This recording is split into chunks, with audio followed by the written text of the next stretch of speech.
guys, it's Gregory, and thanks for joining me for another episode of Boy Meets Beauty. As you saw last week, I was in Florida for HSN, which was awesome, so thank you to everybody that caught me on the beauty report. I'm actually gonna do I think I'm gonna do a little bonus video and talk to you guys a little bit about the products that were on there because I really liked a lot of them, and I thought maybe if you didn't catch it, you'd want to catch a little 411. So keep an eye out for that.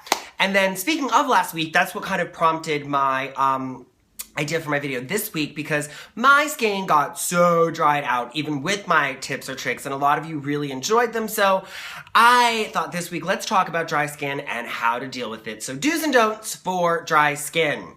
So first things first, what is dry skin? Dry skin is a lack of water and moisture in the skin. Water being your hydration factor and moisture being, the oils that keep the skin lubricated factor. So dry skin is not only just dry on the surface, meaning it's lacking that oil and moisture, it's losing it. So it's escaping. So we want to kind of replenish it along with that hydration, because dry skin is often dehydrated, and really put that water back into the skin and add back those emollients and oils and that lipid-loving products that are going to help to keep the skin comfortable, soft, and pliable. So your first step in success for all of this is switch up your cleanser.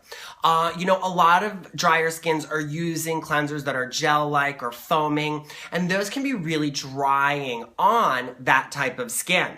So what I recommend for a drier skin is switch it up to a cream gel cleanser or a milky cleanser or cream cleanser to really respect that lipid barrier of the skin.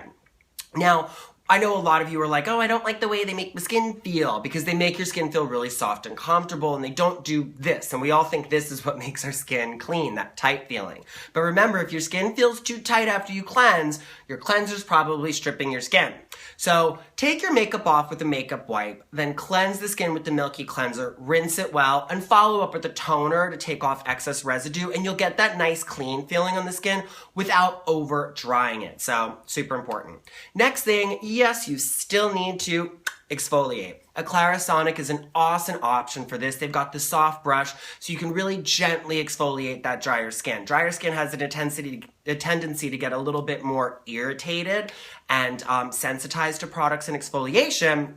But you do want to make sure that you're still taking off that surface layer of dead cells, because they're going to suck up all your products and nothing good is going to get into the skin underneath. So an option like this, a lot of times my drier skin clients find like the exfoliating pads maybe to be a tad too dry. So if you do want to use them, do that option every other day, or keep it to something like this, a gentle scrub or a brush, or use a cream or serum that has some exfoliators in it, because it'll give you a little bit of a product buffer around it, but you'll still get the results of the exfoliation. So super important, because this is what's going to take the edge off of all those fine lines for drier skin, because they're even worse. Look, as I'm looking at myself to make sure there are none.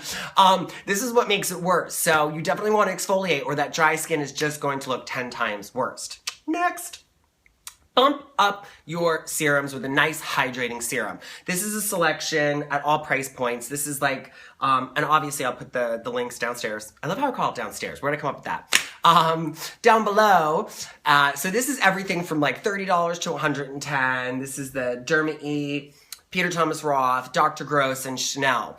The key thing is all have wonderful hyaluronic acid to draw and bind that water in the skin. Because again, we want to put the water back into the dry skin and then seal it off with some nice moisturizer to lock that all in. So adding this in is going to make that skin feel much more comfortable, because a lot of times dry skin doesn't realize that it's also dehydrated. Here are a couple of items that are going to help to lock it all back in on the surface. Again, I like to give you different price points. So everything from CeraVe, Kiehl's, Clinique to Eve Lom. You can't really see this one because of the light, but it's Eve Lom. Again, the descriptions will be in the links. But again, what these are going to do is they're going to help to provide that hydration, but they're going to be richer and more emollient. So they're going to create like a creamy cushion and softness on the surface of the skin, keep that skin nice and comfortable and pliable. But most importantly, they are locking in all of that hydration and preventing it from escaping the skin. So very important to have that dynamic duo. You want to have something that's richer on the surface of drier skin, that's not only, like I said, keeping it moist and comfortable, but locking in the hydration underneath. Another tip for drier skin, Oh, wait, I almost forgot these guys. These are two of my favorite treatments that I like to do when I have my skin's a little bit dry. And that is the Beauty Flash Balm by Clarins and Hydro Flash by Sisley.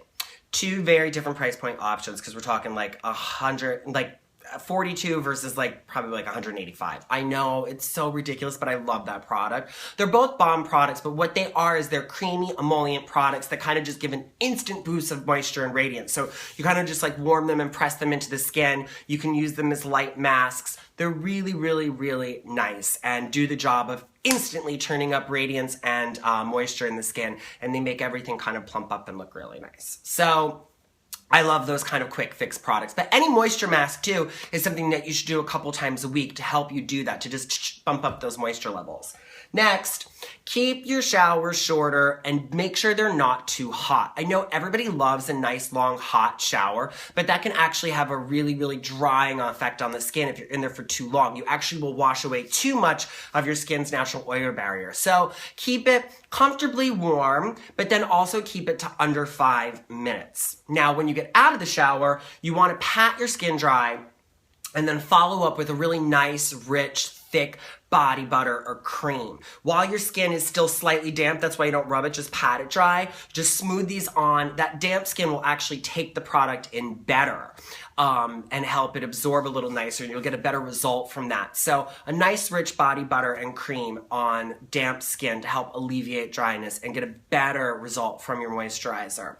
Also, another tip that I love for drier skins, and actually in looking about this, I was like, I'm gonna get one myself, is add a humidifier in your bedroom. What this is going to do is add that moisture back into the air. Now there's cool humidifiers and warm humidifiers. I always thought warm would be better, but in researching, it seems as though cool is not necessarily better, but it's a little lower maintenance and loses less energy. So it's a little more eco-friendly and doesn't require as much cleaning and stuff. So cool one's totally good. You can get them anywhere from like $30 up to $150 online, but leaving that in your bedroom overnight will help to really, really replenish the moisture in the air.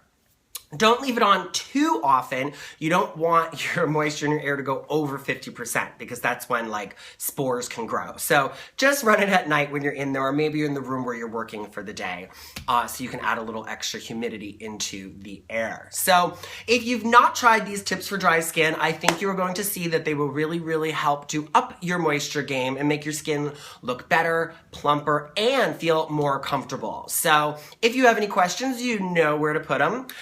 Don't forget to follow me on social media, Instagram and Twitter, and now Snapchat at Gregory's LA, Gregory Dillon on Pinterest. Of course, don't forget to subscribe. Lots more fun stuff coming up. I'm going to give you a little sneak preview. In the next couple weeks, we're going to do sensitive skin and rosacea. We're going to talk about a splurge versus steal video, which I'm so excited about. And I'm thinking maybe it's time to go shopping. This time we'll do a haul maybe at like Nordstrom or something. So stay tuned, and as always, keep it beautiful.